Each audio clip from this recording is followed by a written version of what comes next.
ये सब जो हमारी प्रॉब्लम्स हैं, whether it's related to fear और सक्सेस और ये और वो, ये सारी चीजें, इन सब चीजों का जवाब आज से हजारों साल पहले भगवत गीता के अंदर एक लाइन में क्लियर तरीके से बताया हुआ है।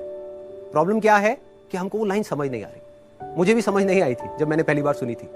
वो लाइन क्या है आप सबको पता होगा कि कर्म किए जा, फल की इच्छा मत कर। जब मैंने पहली बार इसको सुना, मैंने कहा यार कर्म किए जा, फल की इच्छा मत कर, इसका मतलब तो यही हुआ ना कि ये तो बकवास है। क्योंकि आज के टाइम में अगर हम देखें अपने आसपास में तो इसका एग्जैक्ट ऑपोजिट हो रहा है। सबसे ज्यादा मेहनत कौन कर रहा है? एक रिक्शे वाला कर रहा है कि नहीं? और उसको क्या फल मिल रहा है? कुछ भी नहीं। और ऐसे बहुत सारे लोग हैं जो बहुत मेहनत कर रहे हैं, उनको रिजल्ट कुछ भी नहीं मिल रहा। तो खेल है क्या?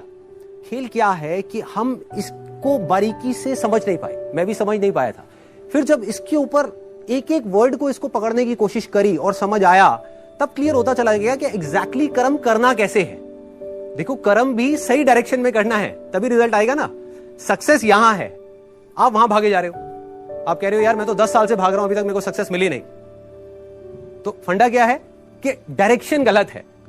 कर्म गलत डायरेक्शन में हो रहे हैं। अगर कर्म सही डायरेक्शन में हो जाए तो प्रॉब्लम सॉल्व। अब देखिए क्या है ये, कितना आसान है कि हमारे सारे डर खत्म हो जाएंगे और पूरी तरह से खत्म हो जाएंगे। सक्सेस जो चाहिए, जितना चाहिए वो हमको मिल जाएगा। इसका मतलब कुछ लोग क्या निकालते हैं कि कर्म किए जा, फल की इच्छा मत कर, इसका मतलब कि फल नहीं मिलेगा, जबकि ये नहीं है। भगवत गीता में जब भगवान श्री कृष्ण उनको, अर्जुन को बोल रहे हैं तो किस लिए बोल रहे हैं? लड़ाई को हारने के लिए, लड़ाई को जीतने के लिए? लड़ाई को जीतने के लिए। वो भी एक इतना बड़ा युद्ध, उसको जीतने के लिए बोला गया है, ना कि हारने के लिए। तो अब देखिए किस तरीके से काम करता है। सबसे पहले देखते हैं कर्म क्या है। कर्म 3 लेवल पे होते हैं। एक है जो हम अपनी बॉडी से करते हैं, जो हम समझते हैं कर्म का मतलब कि जिसको हम मेहनत बोलते हैं। वो कर्म इंपॉर्टेंट है ही नहीं, मैटर ही नहीं करता। मतलब अगर उसकी इंपॉर्टेंस वाइज अगर आप मुझसे पूछो out of 100, out of a scale of 100, मैं कहूंगा 1% है उसकी इंपॉर्टेंस। क्या बॉडी से क्या कर रहे हो वो मैटर नहीं करता। फॉर एग्जाम्पल, 2 लोग हैं, 2 लोग एक ही काम कर रहे हैं, एक जैसा काम कर रहे हैं बॉडी से, दोनों ही एक आदमी को मार रहे हैं। एक मार रहा है अपने फायदे के लिए, दूसरा मार रहा है किसी और को बचाने के लिए। तो बॉडी के लेवल पे दोनों सेम कर्म कर रहे हैं, लेकिन माइंड के लेवल पे अलग अलग कर रहे हैं। तो दूसरा कर्म का जो स्तर है वो है जो हम बोलते हैं। तीसरा है जो हम सोचते हैं। असली खेल यहां है। जो आदमी सही सोच नहीं सकता, क्या वो सही बोल सकता है? इम्पॉसिबल। जो सही बोल नहीं सकता वो सही करेगा क्या? तो सारे जो कर्मों की बात हो रही है वो यहां हो रही है। और वो कर्म क्या है? सोच के लेवल पे। और जिसकी सोच सही डायरेक्शन में हो गई, उसकी लाइफ सही डायरेक्शन में जानी, उसको तो फल मिलना ही मिलना है। फल के बारे में जो मांग रहा है, सपोजिंगली हाथ ऐसे करके बैठे रहो कि हे भगवान मुझे फल दे दो, मुझे ये चाहिए, मुझे नंबर चाहिए, मुझे ये चाहिए, मुझे बिजनेस में पैसा चाहिए, मुझे जॉब में प्रमोशन चाहिए, सब कुछ मांगते रहो और कर्म सही डायरेक्शन में करो नहीं, तो क्या होगा? वो मिलेगा ही नहीं कभी भी।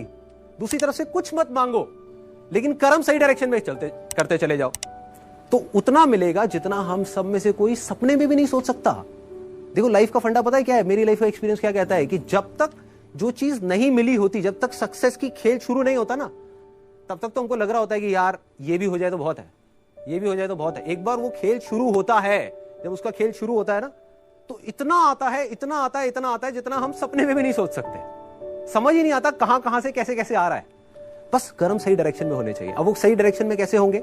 अगर मैं बुद्धि के स्तर की बात करूं, जो उसमें महाभारत में समझाया गया है, 2 जगह है जहां पे आप अपने माइंड को लगा सकते हो। अपनी बुद्धि को हम 2 जगह पे लगा सकते हैं। सारा खेल माइंड का है। सबसे पहले तो हाथ पैरों के कर्मों से ऊपर उठना है हमको, कि हाथ पैरों से आप कुछ भी करते रहो, रियल लाइफ में उठा करके देख लो, वो मैटर नहीं करता। जो बोलते हो वो उससे ज्यादा मैटर करता है, लेकिन वो भी इतना मैटर नहीं करता। कोई आदमी बोलता तो बहुत बड़ी बड़ी बातें, जब करने की बारी आती है कुछ भी नहीं करता। ये अंदर कुछ और सोच रहा है, बोल कुछ और रहा है। जब ये तीनों चीजें सिंक हो जाती है कि जो आप सोच रहे हो वैसे ही आप बोल रहे हो और वही आप कर रहे हो, तब मिरेकल्स होना शुरू हो जाता है। तब कुछ एक्स्ट्रा ऑर्डिनरी होता है, तब हिस्ट्री क्रिएट होती है, तब वो चीज होती है जिसके लिए सक्सेस बहुत छोटा वर्ड है। सक्सेस से कुछ बहुत बड़ा हो जाता है जो हमने सपने में भी नहीं सोचा होता।